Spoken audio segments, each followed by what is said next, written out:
12 घण्टा काठमाडौँदेखि कागजभित्र गाडी पुर्याउनु पर्दाखेरि यसरी बस्नु पर्ने हुन्छ। जुरुका उठा गरेर जिउ तन्काउनु पर्ने अवस्था हुन्छ। तर हामीलाई पिटी परेड हुँदैन, हामीलाई पिटी परेड हुन्छ। तपाईहरुको सुरक्षा गरेको हो किन? मैले तपाईलाई ठाउँमा पुर्याएको हो किन? मैले यदि मेरो कारणले मैले एक्सिडेन्ट गराए तपाईहरुको जिम्मेवारी धरातलमा बनाए, मैले लाइसेन्स लिएको हो, मैले नेपाल सरकारमा जागिर खान्छु भनेको, तर मैले गल्ती गरेँ भने म फाँसीमा चढ्न तयार। तर यदि बाटोको कारण एक्सिडेन्ट भएको थियो भने यो सरकार फाँसीमा चढ्न तयार कि नै? तपाईहरु आन्सर दिनुहोस्। जहिले तपाईहरु ड्राइभरलाई गल्ती भन्नुहुन्छ, तपाईहरु योबाट बाटो धानिकमा जाँदा यो धार्केको लाइनमा जानुस्। यो प्रत्येक होटलमा गाँजा ड्रग के बेच्छन् भने यो दिने सामाजिक तपाईहरु नै हैन के निकाल्ने भने यो होटलमा 250 रुपैयाँ यो यसमा निकाल्ने वातावरण निकाल्ने त्यो खाना खाने वातावरण मिलाइदिन्छ त हजुर, राम्रो खालको। हामी ड्राइभरहरू त्यहाँ लगेर खाना खुवाइदिन्छौँ। हाम्रो तलब सुनिश्चित हुन पर्यो। म पनि हरेक सेकेन्डमा मरेको छु। यो आर्मी र पुलिस मात्रै मरेको छैनन्, यो ड्राइभर पनि मरेको छ हरेक सेकेन्डमा। मेरो मृत्यु अगाडि 5 मिनटमा हुन्छ भनेर म लेखेर राख्न सक्दिनँ। सरकार कतिखेर के हुन्छ भने नेपालको बाटो तिमीहरूले बनाएको, मैले कतिखेर एक्सिडेन्ट गर्छु भने मैले कुनका दशक र के हुन्छ भने मलाई थाहा छैन। के गर्छ ड्राइभरलाई सुनिश्चित गर्यो, यसरी हुँदैन। एक दिन तिमीहरू ड्राइभर बेगर असुरक्षित छौ भने, पुलिस बेगर असुरक्षित छौ भने म बेर किन असुरक्षित छैन? तिमीहरू अस्ति तिमीहरू जेन्जी आन्दोलन सबैले हामीले गरेको हो। म पनि फ्रस्ट्रेट भएर यही ठाउँमा आएको हो। अनि 1-2-4 दिन हामीले पुलिसलाई पनि भगायौँ, पुलिस आएनन्, हामीलाई ज्यानको असुरक्षित भएको हो। त्यस्तै म पनि ड्राइभर हो, असुरक्षित हुन्छ तपाईहरुलाई असर पर्छ। म यो कुरा हुन दिन्न।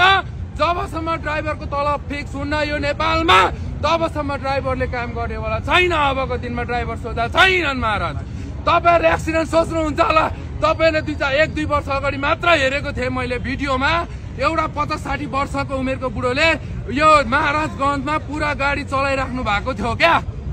तपाईले के बुझिरहनु भएको छ, सुनिरहनु भएको छ? इन्टरभ्यू लिइराख्नु भएको थियो त्यतिखेर उहाँले इन्टरभ्यू लिँदाखेरि तपाईहरुलाई के लाग्छ?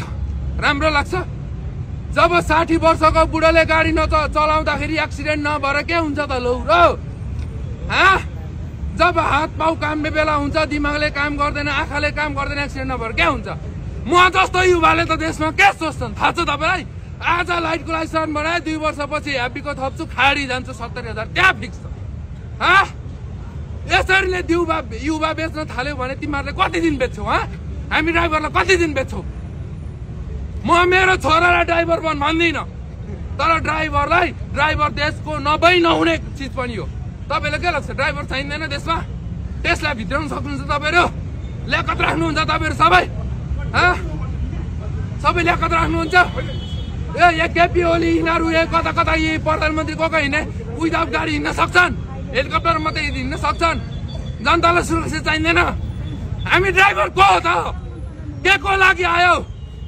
ड्राइभरहरूले रफ बोल्छन् रे, भगवान कसम। हामी त्रिभुवन युनिभर्सिटीमा हामी त्यहाँ क्लास लिन जाँदैनौँ हजुर, घरि रफ आउँछ। सुन्न सक्नुपर्छ तपाईँहरूले पनि, बुझ्नु भएन? 1020 को टायर खोलेर पढ्न छोडेर स्कुल छोडेर सानोमा तपाईँले पढ्ने वातावरण त मिलाइदिनु भएन। सुरुमै ल्याएर अब एउटा के गरिदिनु भयो तपाईँहरूले? ल्याएर सुरुमा एउटा के अरे यो प्राइभेट स्कुल, एउटा नेसनल यो इन्टरनेट हाम्रो नेपाली स्कुल गरिदिनु भयो। अब नेपाली स्कुलमा पढेको विद्यार्थी राम्रो हुँदैन? म त नेपाली स्कुलमा पढेको विद्यार्थी होइन। तर आज म ड्राइभर हो क्या, देशको आज होनहार म युवा हो। म विदेश जान चाहन्न, मेरो लागि यहाँ सुनिश्चित गर। म मरे भने मेरो बुढीले गर्ने के ल? म मरे भने तपाईँ पत्रकार मर्नुहुन्न, म ग्यारेन्टी देखाएर दिन्छु।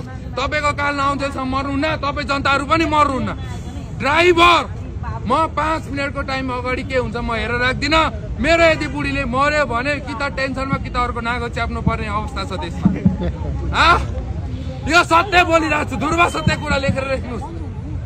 कहिलेसम्म चलाउनुहुन्छ क्या तपाईँले ड्राइभरलाई?